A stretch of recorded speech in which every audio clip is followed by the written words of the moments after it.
I'm Susan, and I've seen 63 wonderful years. My life took a turn when my husband passed away 3 years ago. Now it's just me, my daughter Linda, and memories in our cozy home. Linda, my eldest, is 33 but still single. Maybe it's because she spends most of her time in a work environment dominated by women. She's a gem, my Linda. One day, amid our peaceful routine, the phone rang. It was my son, Robert. "Hey, Mom, guess what? I'm getting transferred to your city next month." I couldn't believe it. Next month? That's coming up fast. Robert got married last year and has been living in another state. His company requires a lot of relocation, and he only visited during Christmas. We've been looking for an apartment since last month, but Jessica couldn't find one she liked. Jessica, Robert's wife, is a young and pretty 23-year-old. I don't know what she sees in my son, who's turning 38 this year, but he's head over heels for her. Can we stay at home until we find a place? Our house is close to the station, so it's convenient for commuting. Our home is near a station, and a few years back a big shopping mall was built nearby, making it a prime location. Well, let's meet up and discuss it. Got it? How about this Sunday? And so, after a long time, our whole family gathered. Hello, Susan and Linda. Sorry we've been away for so long. We really apologize for not finding a house yet. Seeing Jessica again after a while, she seemed very modern, almost like a granddaughter coming for a visit. We want to buy a house someday. That's why we're saving money now. It's hard to find a place that's affordable and to our liking. She seemed more mature than I remembered. However, Robert's job requires him to relocate frequently. I wonder what they're planning. We don't want to keep moving and uprooting our kids. Imagine them making friends only to say goodbye soon after. Oh, Robert, I never thought you'd think about such things. I watched the two of them with a warm smile. I understand, but how about setting a deadline of 6 months? We have Linda here, and we have our own lives, you know. I get it. We'll probably find a place before that.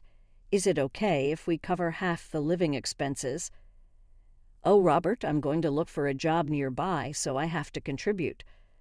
I couldn't help but laugh. I'd always been concerned about Jessica, who's 15 years younger, but she seemed more mature than I had expected. Just the living expenses will be fine since it's just for half a year. And so our temporary cohabitation began.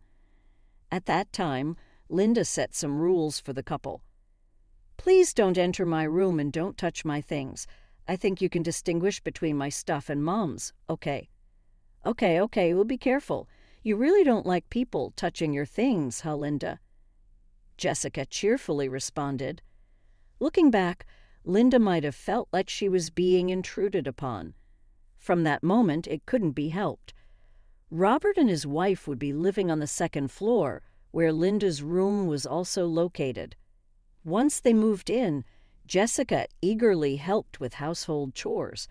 She finished cleaning and laundry in the morning, leave to look for a job in the afternoon, and return in the evening to help prepare dinner. I absolutely love your cooking, Susan.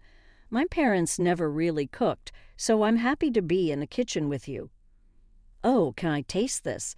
Jessica was very friendly and effortlessly closed the distance between us. She had a way of getting into your heart just like a kitten. After a few days of living together, I could see why Robert had fallen for her. Today, I got a part-time job offer. About 2 weeks into our living arrangement, Jessica announced this at dinner. It's a job shipping interior goods. Sounds fun, right? 5 days a week, from 9:00 a.m. to 6:00 p.m., I'm going to work hard. Are you sure you don't need to overdo it? It's all right. It's for our future, after all. But I might not be able to help around the house as much as before. But I'll make sure to wake up early and not cause any trouble. Her determination made me want to support her. That's fine. I'll take care of the house chores so you can focus on your job. The first few weeks are always tough. And so I took over all the household tasks. If it was to support Robert and his wife, it was the least I could do. With Linda helping out on weekends, it wasn't too bad. Once Jessica started her job, she seemed exhausted when she came home. I was glad I'd taken over the chores. One day, I witnessed Linda confronting Jessica. "Hey, Jessica, I told you not to touch my stuff. You've been using my cosmetics in the bathroom, haven't you?" "I'm so sorry. I'm saving money right now and can't afford to splurge. I'm truly sorry." Jessica apologized with a puppy dog look, but Linda didn't seem to accept it. "Don't just use other people's things and save money for yourself. If you do it again, I'll get the money from Robert." "Okay, I'm really sorry." I was concerned about Linda's frustrated demeanor, so I called her to my room that night. She told a surprising story. When Robert wasn't around, Jessica would come to her room and complain. "She's telling me to move to the room downstairs since I'm in their way. She acts all sweet in front of you, Mom, but she's really not." Knowing Jessica's amiable nature, it was hard for me to believe. However, the tension between them was evident in the following days. Linda would get irritated and Jessica would apologize. It was a common scene. On a Sunday evening, while everyone was gathered in the living room, Linda was folding the laundry. "Jessica, at least fold your own laundry. Just because you started working doesn't mean you get a pass on everything, right?" "I'm sorry, I just got a bit lazy. I'll do it right away. Please forgive me. I'm really sorry." Tears welled up in Jessica's eyes as she went over to take the laundry from Linda. "Hey, Linda, there's no need to speak to her like that. Just help her out." Robert then wrapped an arm around a teary-eyed Jessica. "Jessica, I'm sorry about my family. Let's go out for dinner tonight, Mom Linda. If you bully Jessica, I won't let it go." Saying this, the two left the house. What's with them? Robert is just too soft on Jessica. Ah, so infuriating. "Mom, let's go out for dinner tonight, too."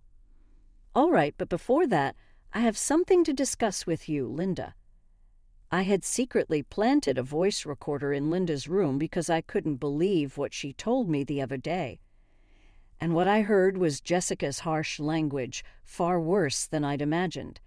And now there was this situation. "I want you to live with your aunt for a while. I've already asked her."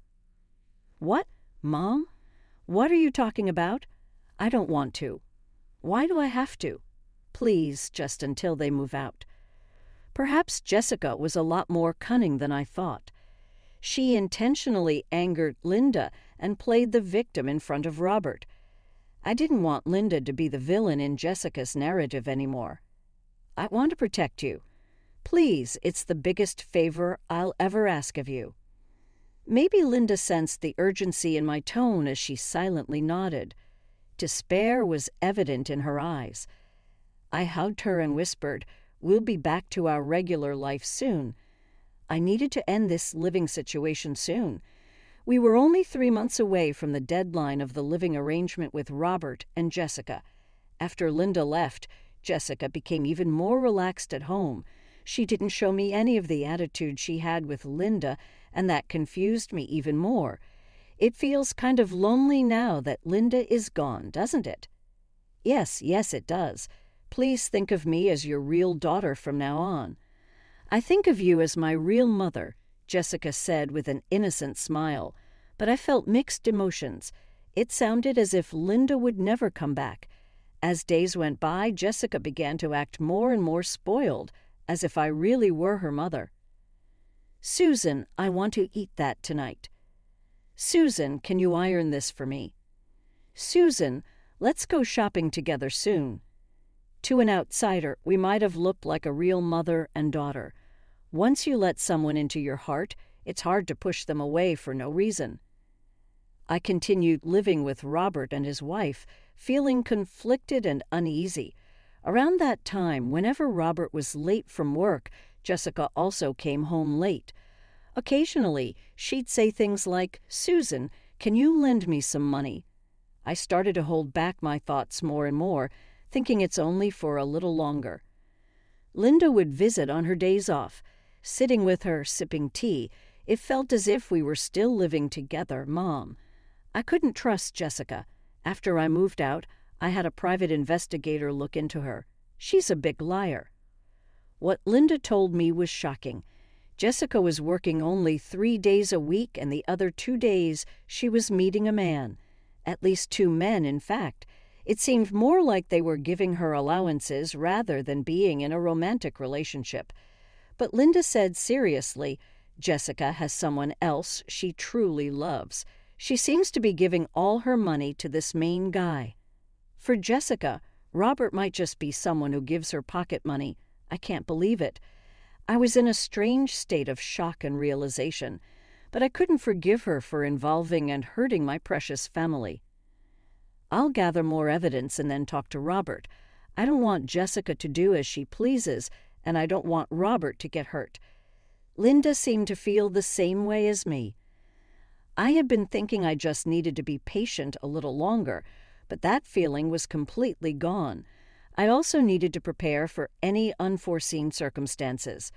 Hey, have you guys found a place yet? It's almost the end of our agreed period.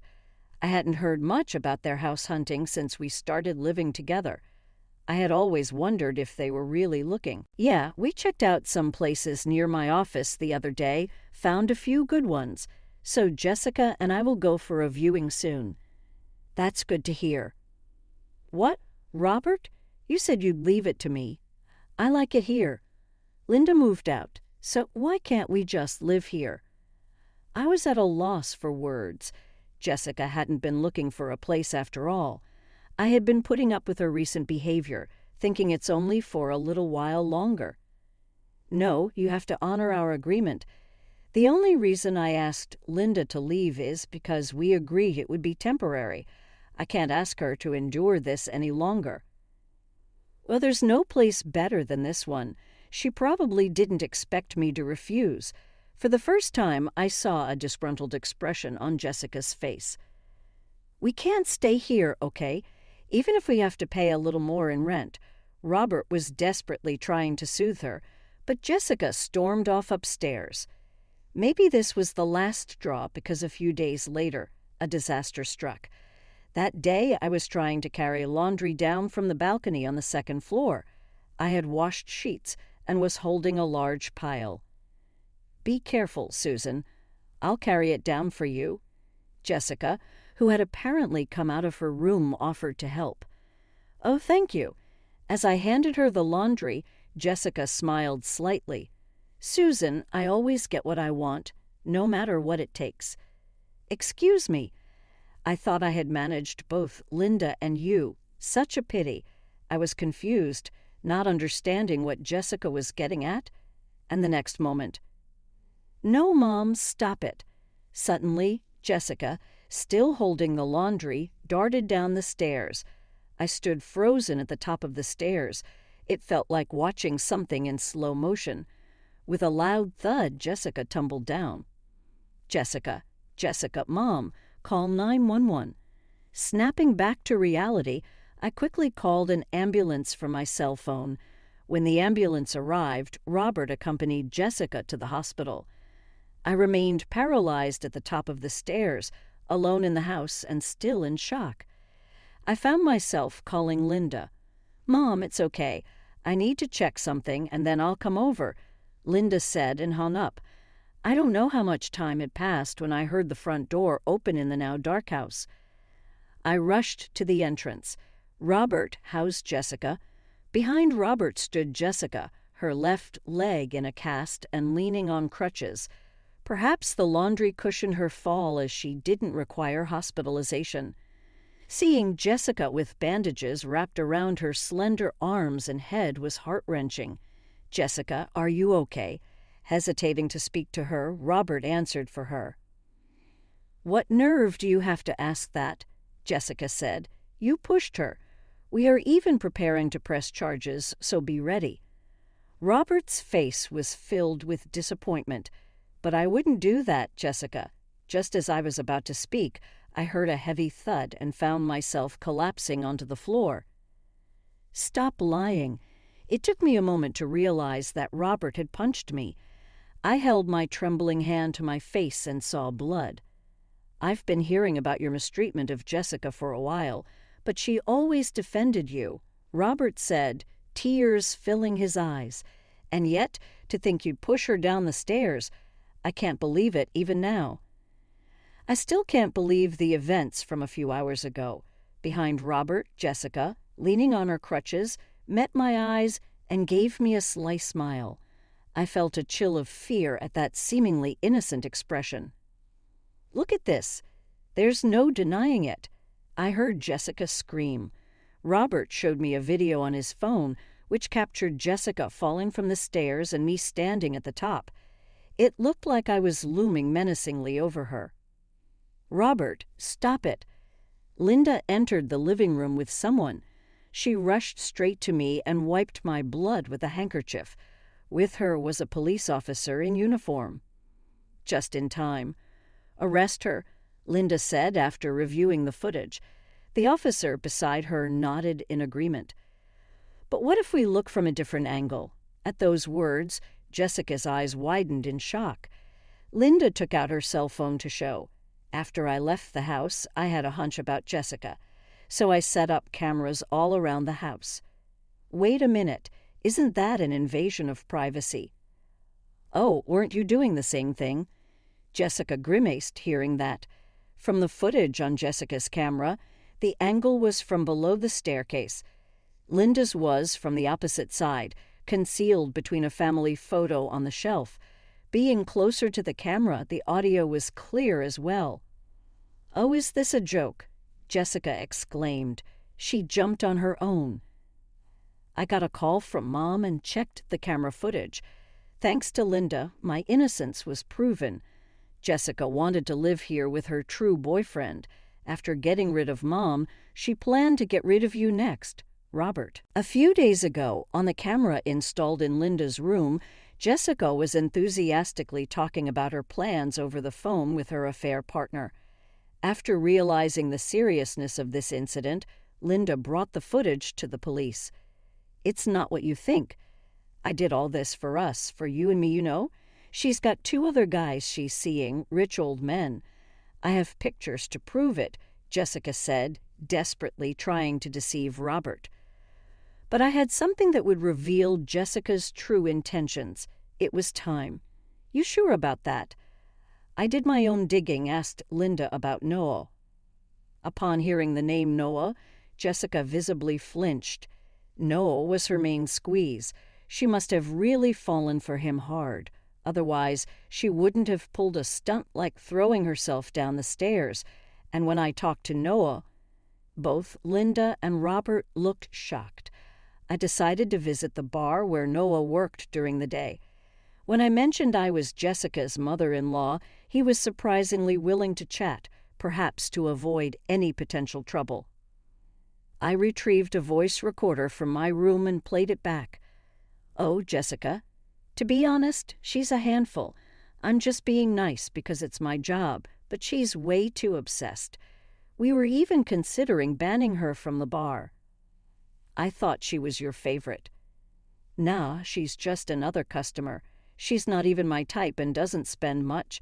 If you see her, tell her she's a nuisance." The color drained from Jessica's face.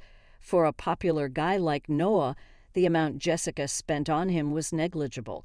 I didn't care if Noah was telling the truth. I just wanted to hear him speak about Jessica. "It can't be. Noah wouldn't say that.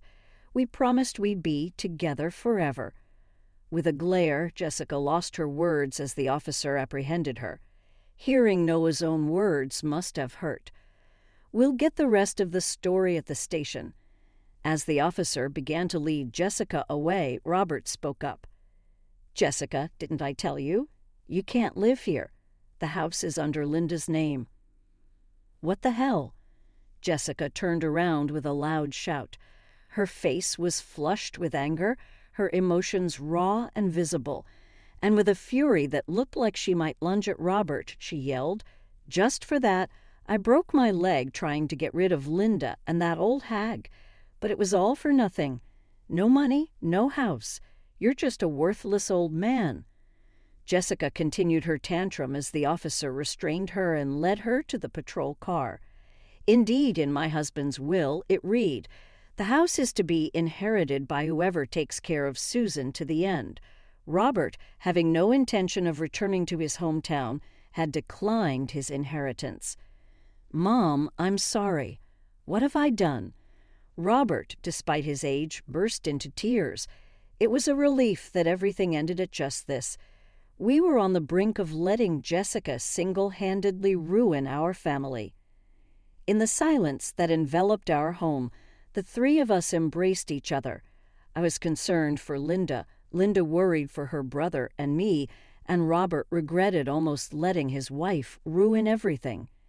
Being able to protect my precious family gave me profound relief.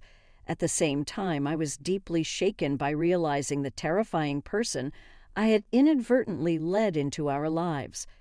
Jessica and Robert eventually divorced. Linda's investigative results and the footage from the surveillance camera proved useful in ensuring a smooth separation. Jessica was subsequently arrested. It seemed her plan was to oust me, take over the house, and then stage an accident to get rid of Robert. Even now, recalling the ecstatic look on Jessica's face as she dove down those stairs gives me chills. If Linda hadn't installed that camera, I might have been unable to defend myself, and there's no doubt in my mind that Jessica would have executed her subsequent plan. Her face at the time was filled with sheer madness. The three of us lived together for a while. A year later, Robert was transferred again. He said he had enough of marriage, but as a mother, I can't help but hope he finds a kind companion. Linda and I still live in that house, just the two of us. While I hope for Linda's marriage too, for now, I look forward to enjoying our